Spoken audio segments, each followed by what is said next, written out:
Olá, meus caríssimos irmãos de fé, vamos para a nossa reflexão ou nossas pistas aqui de reflexões para este que é o quarto domingo do tempo comum.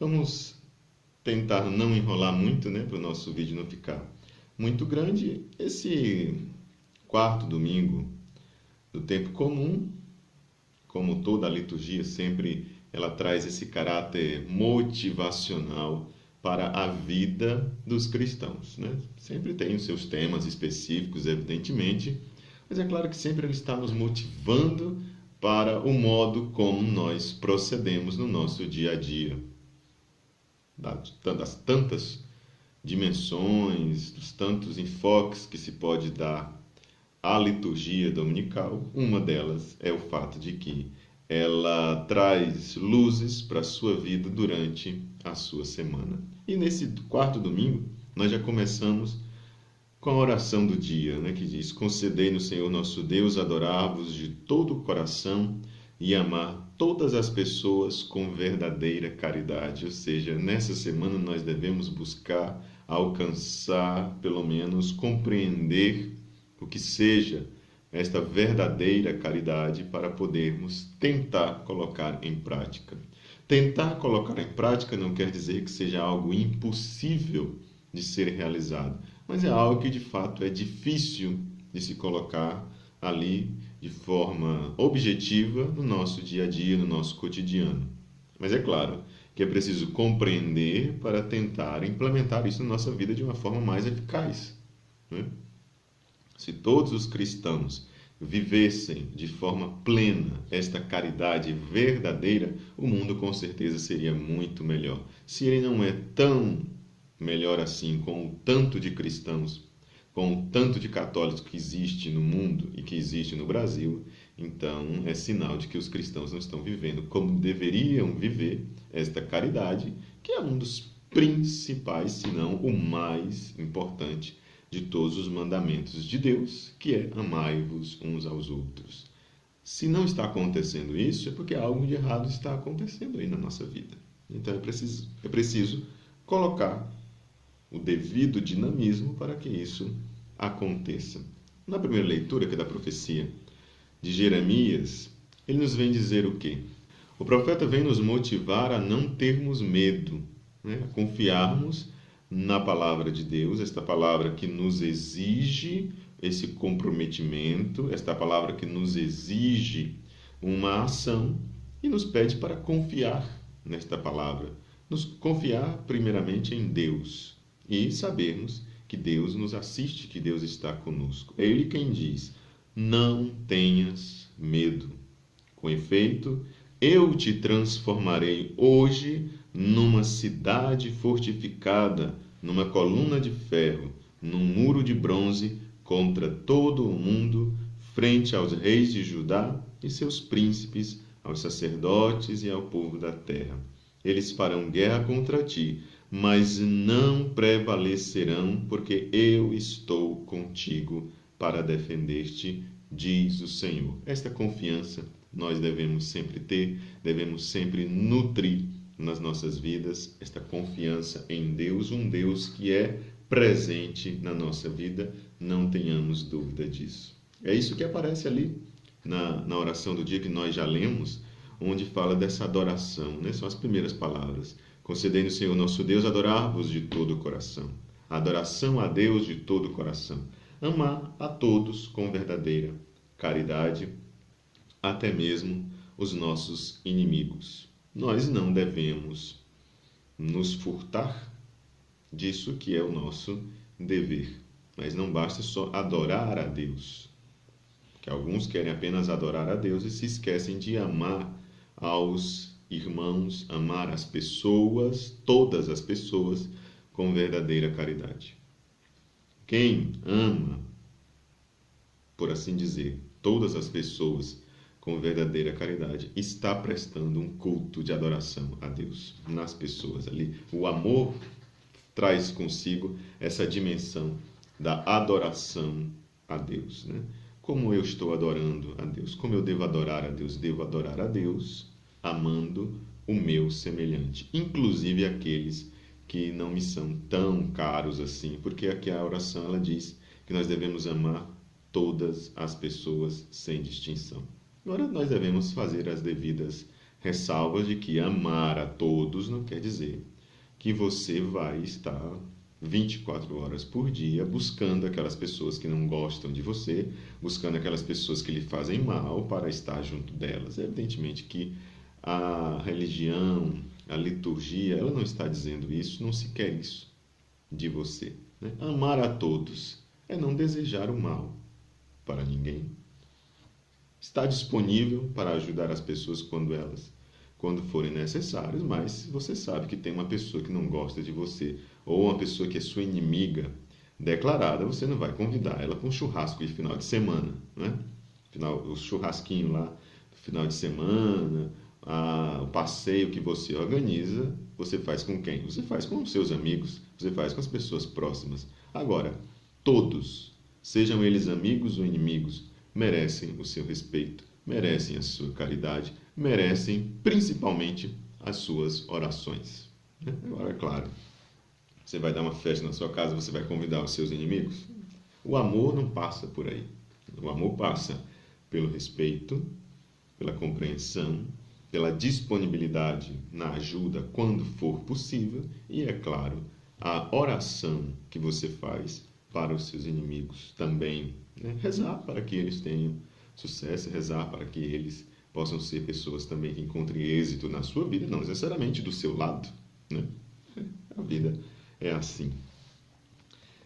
Depois, São Paulo vai nos dizer que tipo de caridade é essa. Qual é a caridade que se está falando ali? Que caridade perfeita é essa? São Paulo, na segunda leitura, ele nos apresenta este hino à caridade, que por sinal nós gravamos um vídeo na quarta-feira passada, falando que essa leitura muitos católicos e muitos cristãos nunca leram na Bíblia, né? E os católicos nunca ouviram na missa. Eu falo isso brincando, evidentemente, mas é uma brincadeira que tem um fundo de verdade, porque parece que às vezes as pessoas escutam essa segunda leitura aqui de São Paulo e entra por um ouvido e sai pelo outro. Ou não entendem, né?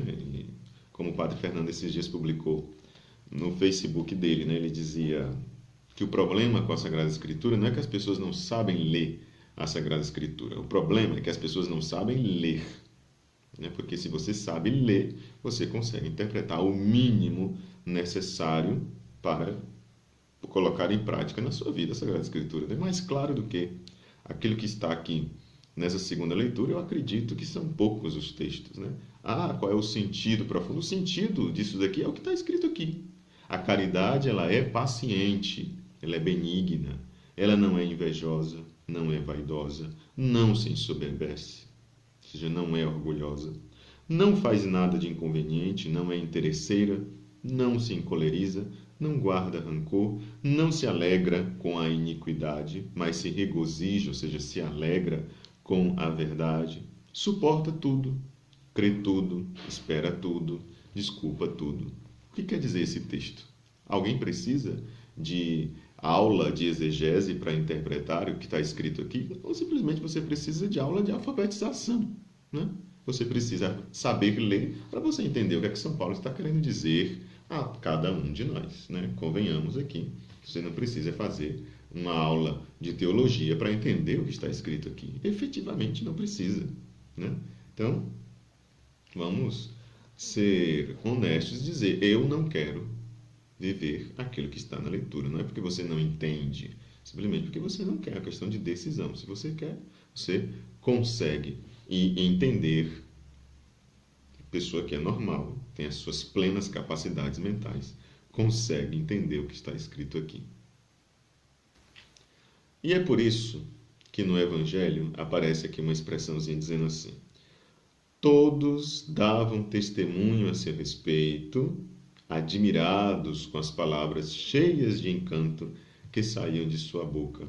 Agora, ficar admirado não adianta de nada você ficar admirado, contemplando a grandeza de Deus, contemplando a sua beleza, contemplando a sua glória, contemplando a sua majestade. Mas o que é que tudo isso faz na sua vida? Essa admiração, esse encantamento que você tem com Deus, fica só nisso.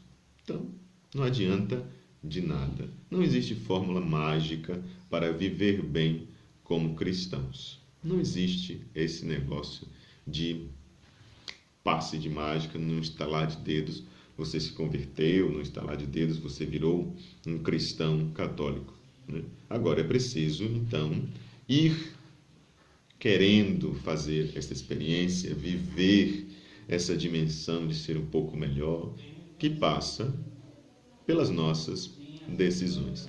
Nós devemos decidir viver isto. E aí, colocando aquilo que é necessário para vivermos isso, né? Preciso prosseguir nesse caminho. Como diz o Evangelho aqui de São Lucas, Jesus continuou o seu caminho. Tentaram ali matá-lo, né? Ficaram bravos com Jesus, porque quando a gente fala a verdade, essa verdade causa um certo, né, transtorno aí nas pessoas, que muitas pessoas não querem aceitar a verdade. Jesus jogou a verdade aqui na cara destes aqui que estavam ali diante dele, mas passando por meio deles, continuou o seu caminho. Nós somos chamados a fazer isto também diante dos nossos problemas, diante das nossas dificuldades. E aqui eu me arrisco a dizer que a maior dificuldade que nós temos, o maior desafio que nós enfrentamos está diante de nós, porque somos nós mesmos, né? Nós somos os maiores obstáculos para a nossa conversão. Nós somos os maiores desafios que nós mesmos podemos enfrentar. É a nossa natureza humana, o nosso pecado, a nossa vontade própria e assim por diante. Nós somos os nossos maiores inimigos, né? Então, nós devemos superar os nossos problemas, superar as nossas dificuldades, superando-nos, ou seja, vencendo-nos a nós mesmos, vencendo a nossa vontade própria, vencendo esse nosso desejo de querer que na vida prevaleça a nossa vontade, que seja feita os meus desejos, que seja feito aquilo que eu quero, né? Primeiro nós nos vencemos.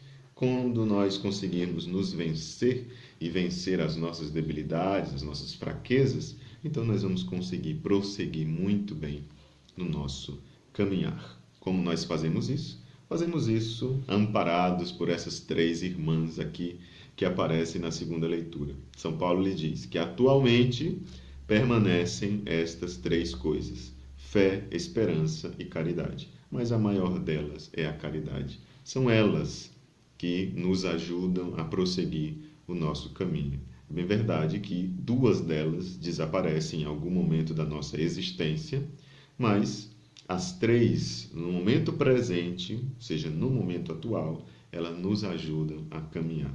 Por que eu falei que são três irmãs? Porque existe uma figura aí dos Santos Padres que diz que fé, esperança e caridade são três irmãs. Duas delas são cegas, né? E uma delas é a única que consegue ver. Ou seja, a que consegue ver, apesar de que ser a irmã menor, a irmã mais nova, né? Ela pega na mão das outras duas e vai levando elas pelo caminho. Para dizer o quê? A fé, ela é cega. A caridade também é cega. Mas a esperança, ela consegue enxergar. A esperança, então, toma nas mãos a fé e o amor e leva este ser humano que possui fé, que possui caridade, que possui esperança para um caminho e faz, no fim desse caminho, chegar a um horizonte muito belo, um horizonte que todos nós desejamos. Nos deixemos, portanto, guiar pela fé, nos guiar pelo amor, sabendo que a fé e o amor são orientados pela esperança. Os caríssimos irmãos de fé, ficam aí essas dicas de reflexão para este quarto domingo do tempo comum. Até amanhã com o nosso vídeo sobre o Tratado da Verdadeira Devoção à Santíssima Virgem Maria, de São Luís Maria Grignon de Montfort.